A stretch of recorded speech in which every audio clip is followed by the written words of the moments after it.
Hello, and welcome to HIS 4414, Gilded Age and Progressive Era. This short lecture introduces the course, principally through the syllabus and the class Blackboard shell. Please have your syllabus handy and the class Blackboard shell readily available. If you need to secure the syllabus and open the shell, pause this recording now. I'll be here when you get back. Let's start with me, who I am and how to contact me. I'm Dr. Martin Olliff, and I'm an Associate Professor of History at Troy's Dothan campus. I'm also the Director of the Wiregrass Archives, which means I'm attuned to the necessity of including primary sources in historical work. I teach content courses like HIS 4414, but I teach many of the methods and specialty courses like Intro to Archives, Archival Methods, Historical Methods, the dreaded HIS 3375, and the Intro to Public History course. In Term 3, I'll teach HIS 4490, Senior Seminar, and hope those of you who are ready for that course will join me. You can contact me via telephone at the number you see here, but I suggest that you use email as I read it frequently even when I'm away from the office. The address is molliff@troy.edu. In addition, I'll host virtual office hours most Tuesdays 6 to 7 p.m. Central Time. This uses the WebEx product. You can link into a session through the class Blackboard shell or watch your email after 5:30 p.m. Central on Tuesdays for a direct link from me. Okay, let's move on to your course syllabus. Your syllabus is the sole source of policy for this class, unless it conflicts with university-wide policies, which it does not at this time. Other professors, department heads, deans, even the chancellor, have no particular influence over the policies we follow. This does not mean I'm an autocrat. If there's a problem with the policy, let's discuss it. My goals are to have you learn as much as you possibly can and run the class in a way that is fair and transparent. Your syllabus contains 7 sections. The first is course-specific information. The next is the course calendar. After that are assignments called work product. Then there are instructions for those assignments. Appendix D is a course bibliography of all the readings I want you to do. And Appendix E is an important section on academic honesty and plagiarism. Finally, Appendix F is Troy University policies and procedures. Mostly it's boilerplate that you'll see in everybody's syllabus. Now you have 2 required textbooks.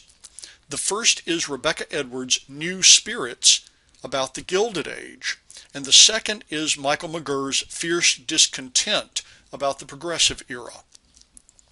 Edwards' book is in its 3rd edition, and that's the one available at the Troy online bookstore.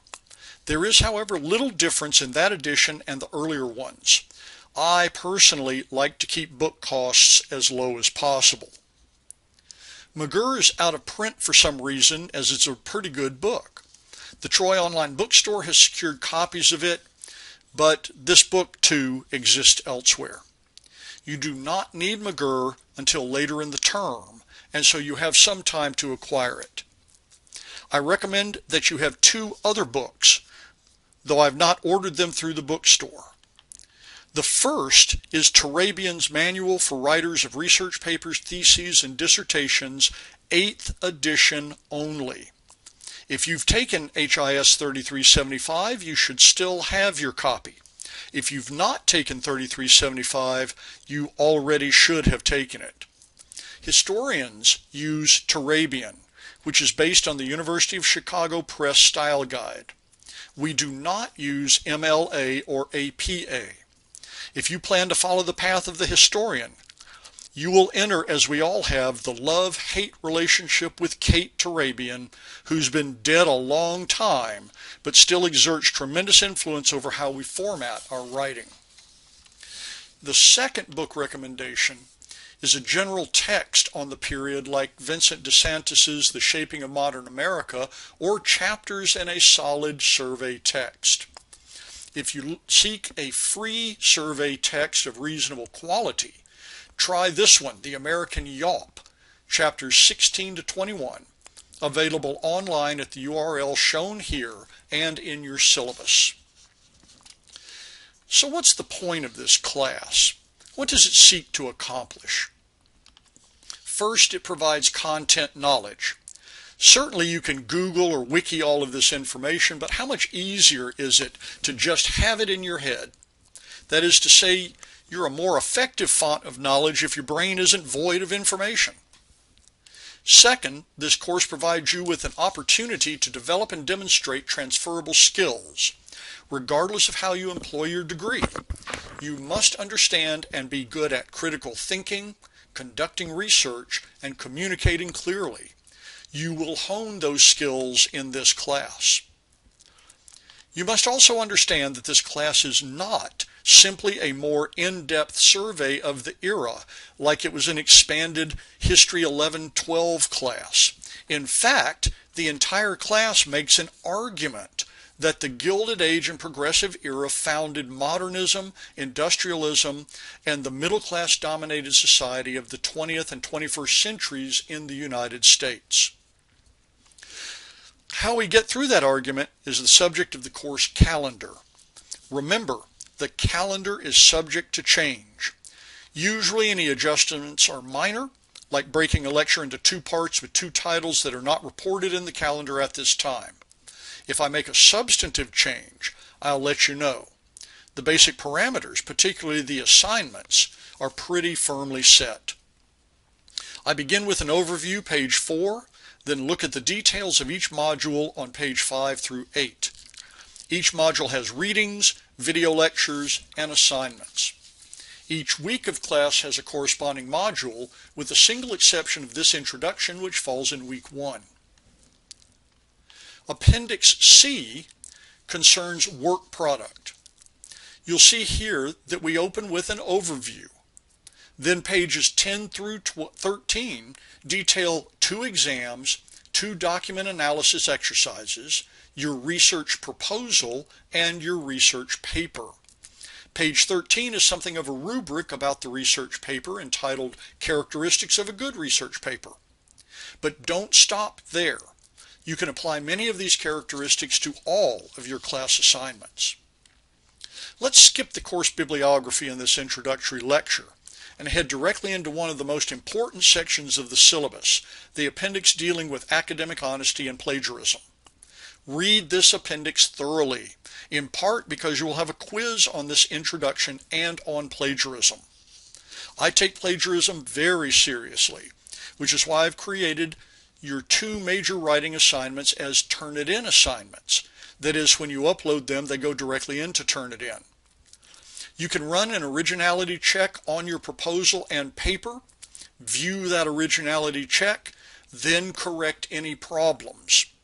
Don't just look at the percentage of unoriginality that appears as a colored bar with a number and a percent sign, but actually open that originality report, look at what Turnitin found was similar to previous writings in its database, and fix that stuff. You have until the date that the paper is due to make any corrections. You can also load it and all other assignments directly into Turnitin.com, and you can see your syllabus for the information you need to do that. One of the best ways to prevent plagiarism is to take notes from your sources rather than open the sources before you, then write your paper while looking at them.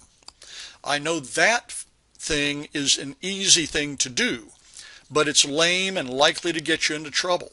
It's also potentially unethical, and overall, it's just bad practice. Now let's move to the Blackboard shell. If you need a minute, pause this lecture now. When you open the class Blackboard shell, notice the column on the left of the screen. We call this the content area, and it contains links to all the material inside the shell. When you click one of the links, in this case the learning modules, you'll see in the right 2/3 of the page the items that are inside of that content area. In some content areas, all items are open to you during the entire term. But in the learning modules, class discussion, and assignments area, you will have items open and close over the course of the term. Assignments open at the same time as the learning modules to which they link. And both the assignments and class discussion content areas are there to provide you another point of access, so you don't have to open a learning module to get to the class discussion or to complete an assignment. To help you with your research, particularly if you're unsure what steps to take and what some of the best basic practices are, I've built a content area called Research Paper Info and Tutorial. You can see the first two components in this slide. The topmost component is a wiki of potential research topics. When you open that wiki, you'll find merely a list of topics, it's a little heavy on the Gilded Age, that might inspire you. This is helpful if you don't know many of the historic events, people, or ideas of the period 1877 to 1920. But the list is not exhaustive, so you might have your own topic to investigate. But remember, no topic on this list is what you'll write about. They are all too large for you to do a competent job of making a claim, supporting that claim with assertions, and supporting those assertions with evidence. That is, forming a thesis-driven academic argument, given the limits on your time and available resources. So you must narrow your topics to themes, then to research questions. This is where this second item comes in. I've provided a couple of backgrounders and an exercise I use in HIS 3375. Do the exercise a couple of times if you need to, but don't bother turning it in. I'll provide more components of this tutorial as time goes on. Well, this completes the introductory lecture. I look forward to working with you this term. Let me know how I can help you make the most of this class. And if you find yourself perplexed or overwhelmed, before you do anything like flee the class, let's talk. And as always, thank you for your time.